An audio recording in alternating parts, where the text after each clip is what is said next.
se a morte não fosse o fim da consciência, mas apenas uma mudança de estado, uma transição, não um término.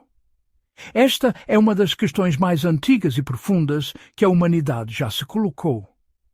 Ela paira na fronteira entre o que sabemos e o que apenas podemos sentir, entre a ciência e a espiritualidade, entre o medo do desconhecido e a esperança de continuidade. Por milénios, olhamos para o fim da vida e perguntamo-nos: o que acontece quando o coração para, quando a respiração cessa, quando o corpo que nos serviu de casa se torna silencioso? A experiência de ser eu, esta corrente ininterrupta de pensamentos, sentimentos e percepções, simplesmente se apaga como uma chama ao vento? Ou será que, de alguma forma, ela persiste, transformada, para além do limiar físico? Esta não é uma questão meramente acadêmica. Ela toca no âmago da nossa existência e molda a forma como vivemos, amamos e enfrentamos a nossa própria mortalidade. Para explorar este mistério, embarcaremos numa jornada através de diferentes domínios do conhecimento. Começaremos por viajar no tempo, examinando como as culturas antigas e as tradições espirituais ao redor do mundo conceberam a vida após a morte. De seguida, mergulharemos nas profundezas da filosofia, onde pensadores debateram a natureza da mente e do corpo durante séculos, dando-nos ferramentas para pensar sobre a identidade e a continuidade. Depois, entraremos nos laboratórios da ciência moderna, questionando o que a neurociência nos pode dizer sobre a consciência e os seus limites. Analisaremos casos intrigantes, como as experiências de quase morte e as fronteiras tecnológicas que estão a redefinir a nossa relação com a mente. Finalmente, refletiremos sobre o que tudo isto significa para nós, aqui e agora, e como as nossas crenças sobre a morte podem transformar a nossa vida. A nossa investigação começa no passado. Muito antes dos scanners cerebrais e dos debates filosóficos formais, diversas culturas antigas acreditavam que a consciência continua. No Antigo Egito, a morte não era um fim, mas uma perigosa transição para a vida eterna. Acreditava-se que a pessoa era composta por várias partes, incluindo o Ka, a força vital, e o Ba, a personalidade ou alma, que podiam viajar para fora do corpo após a morte. Os complexos rituais de mumificação e os textos funerários, como o Livro dos Mortos, eram guias práticos para garantir que esta jornada fosse bem-sucedida. Na Grécia Antiga, filósofos como Platão argumentavam que a alma era imortal e imaterial, aprisionada temporariamente num corpo físico. Para ele, o conhecimento era uma forma de recordação de uma existência prévia da alma no mundo das formas perfeitas. A morte era, portanto, uma libertação, um regresso a um estado de pura compreensão. No Oriente, tradições como o hinduísmo e o budismo desenvolveram conceitos complexos de reencarnação e samsara, o ciclo de morte e renascimento. Aqui, a consciência, ou um fluxo de consciência, transmigra de uma vida para outra, impulsionada pelo karma, as ações e as suas consequências. O objetivo final não é a imortalidade numa única identidade, mas a libertação deste ciclo através da iluminação. Estas não são apenas mitologias, são sistemas profundos que tentam dar sentido à natureza transitória da vida e à persistência da experiência. Estas intuições antigas encontraram uma nova linguagem na filosofia. A pergunta é simples e profunda. Se a consciência não é matéria, por que desapareceria com o corpo? Esta questão está no cerne do dualismo, uma ideia formalizada no século XVII por René Descartes. Ele propôs que a realidade é composta por duas substâncias fundamentalmente diferentes. A matéria física, que é extensa e divisível, res extensa, e a mente, ou consciência, que é imaterial, pensante indivisível. Res cogitans. Para um dualista, o cérebro e a mente são entidades separadas que interagem. Se for esse o caso, a destruição do cérebro não implica necessariamente a destruição da mente.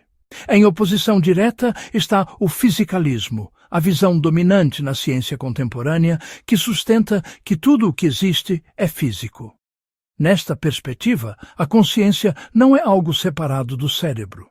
Ela, um processo cerebral.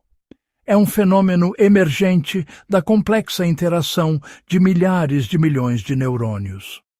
Para um fisicalista, quando o cérebro morre, a consciência cessa de existir, tal como a melodia de um violino cessa quando as suas cordas são cortadas. Mas há uma terceira via, o panpsiquismo, que sugere que a consciência não emerge da matéria complexa, mas é uma propriedade fundamental do próprio universo, presente em diferentes graus em todas as coisas. Nesta visão, o nosso cérebro não cria consciência, mas organiza e amplifica uma consciência que já é ubíqua. A ciência moderna, com as suas ferramentas poderosas, entra neste debate não com respostas definitivas, mas com dados fascinantes e novos mistérios. A neurociência tem sido incrivelmente bem-sucedida em mapear os correlatos neurais da consciência. Sabemos que certas áreas do cérebro, quando ativas, correspondem a experiências subjetivas específicas. Podemos ver o cérebro a iluminar-se quando olhamos para um rosto, ouvimos música ou sentimos dor.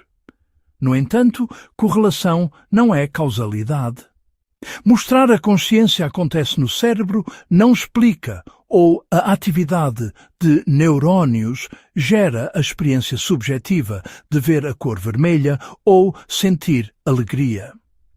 Este é o chamado problema difícil da consciência.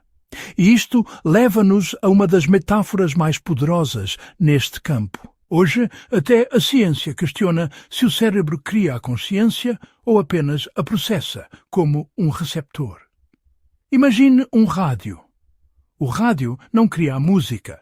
Ele capta, descodifica e transmite um sinal que já existe no ambiente. Se destruirmos o rádio, a música para de tocar. Mas a transmissão de rádio continua. Será o cérebro um rádio biológico? Será que ele sintoniza um campo de consciência mais vasto? Esta hipótese do receptor é especulativa, mas oferece um modelo em que a consciência poderia, teoricamente, sobreviver à morte do cérebro.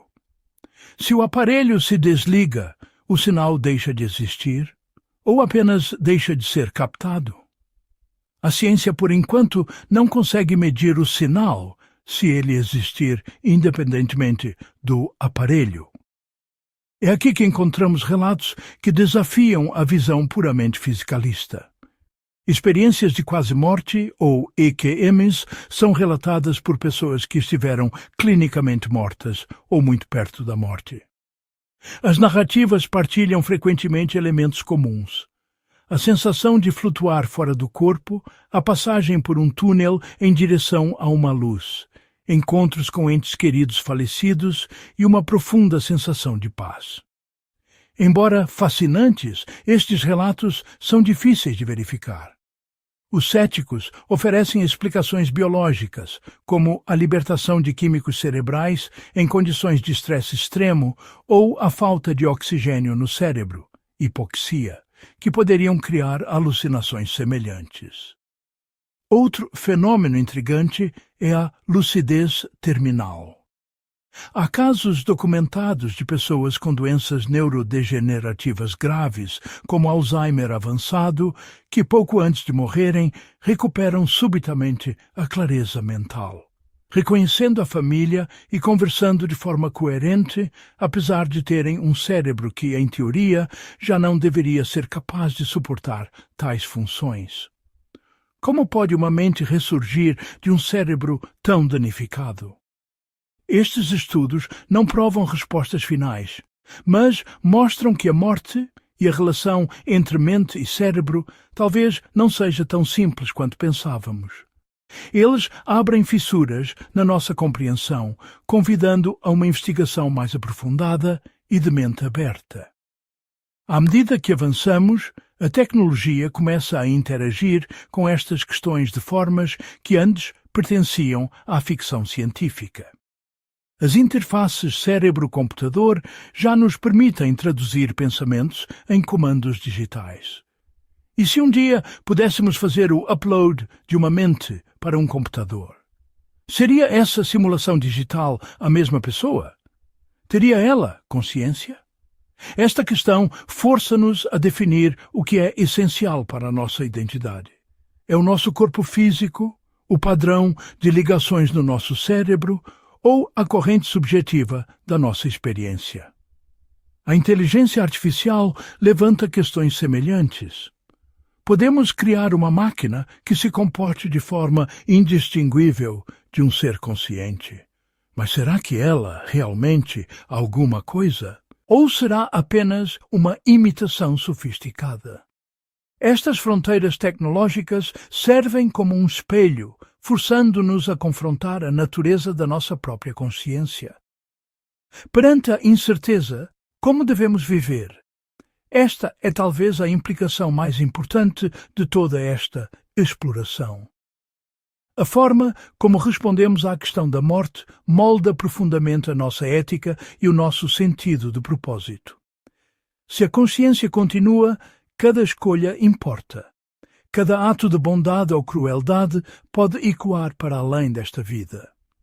Esta crença pode inspirar um profundo sentido de responsabilidade moral e um foco no crescimento espiritual.